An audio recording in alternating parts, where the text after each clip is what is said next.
شروع اللہ کے نام سے جو بڑا مہربان نہایت رحم والا ہے۔ عزیز دوستوں، السلام علیکم۔ سورۃ النمل آیت 16 میں ہے، اور داؤد کے وارث سلیمان ہوئے، کہنے لگے لوگوں ہمیں پرندوں کی بولی سکھلائی گئی ہے اور ہمیں سب کچھ دیا گیا ہے، بے شک یہ بالکل کھلا ہوا فضل الہی ہے۔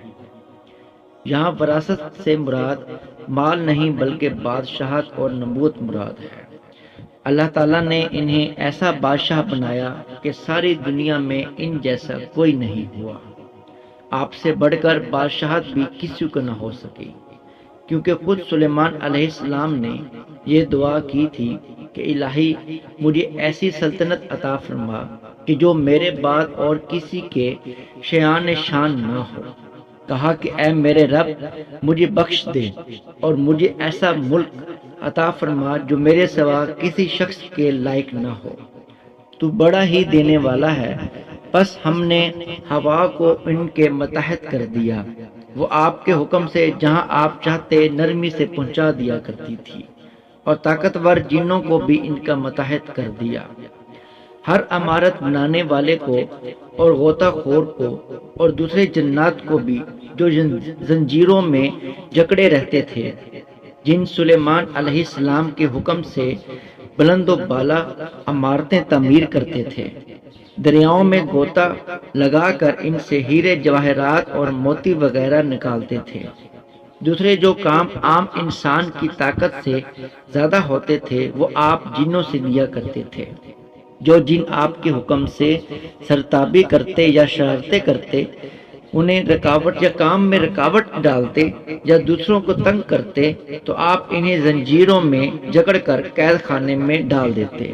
اور یہ آپ پر اللہ کی ہر طرف سے بہت بڑا انعام اور احسان تھا، جیسا کہ اللہ تعالیٰ سورۃ صاد آیت نمبر 39 میں فرماتے ہیں، یہ ہے ہمارا عطیہ، اب تو احسان کر یا روک رکھ، کچھ حساب نہیں۔ اللہ تعالیٰ نے سلیمان علیہ السلام کو ان پر قبضہ اور اختیار دے دیا اور فرمایا اب آپ کی مرضی، آپ انہیں سزا دیں یا درگزر کریں، کسی کو کچھ دیں یا روک لیں، آپ کے لیے سب کچھ جائز ہے۔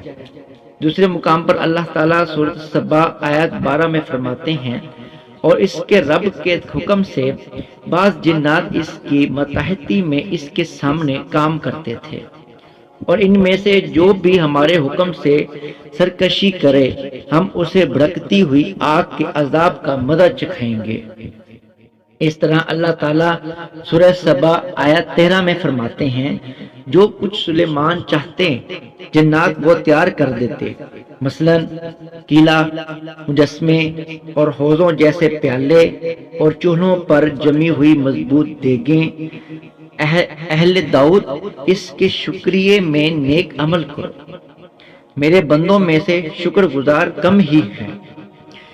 یعنی جنات سلیمان علیہ السلام کے حکم کے مطابق بڑے بڑے محل، مساجد، قلعہ، مختلف مساجد کے ماڈل یا سینریوں کے ماڈل، بڑے بڑے تھال، بڑی بڑی دیگیں بناتے تھے، جو بوجھل اور نقل و حمل کے قابل نہ ہونے کی وجہ سے کسی خاص مقام پر نصب کر دی جاتی تھی، اور یہ آپ پر اللہ تعالیٰ کا عظیم احسان تھا۔ اس کے علاوہ دیگر معجزات سے بھی اللہ تعالیٰ نے آپ کو سرفراز فرمایا تھا، جس جیسا کہ سورۃ الانبیاء آیت 82 میں اللہ تعالیٰ فرماتے ہیں، اسی طرح بہت سے شیاطین بھی ہم نے اس کے تابع کیے تھی جو اس کے فرمان سے غوطہ لگاتے تھے، اور اس کے سوا بھی بہت سے کام کرتے تھے، ان کے نگہبان ہم ہی ہیں۔ یہ تمام اقتدار اللہ تعالیٰ نے آپ کو عطا کیا تھا۔ آپ کے معجزات میں سے ایک معجزہ یہ بھی تھا کہ آپ ہوا کے لیے مسخر یعنی مطیع اور فرما بردار تھی۔ اللہ تعالیٰ سورۃ سواد آیت 36 میں فرماتے ہیں، پس ہم نے ہوا کو ان کے مطابق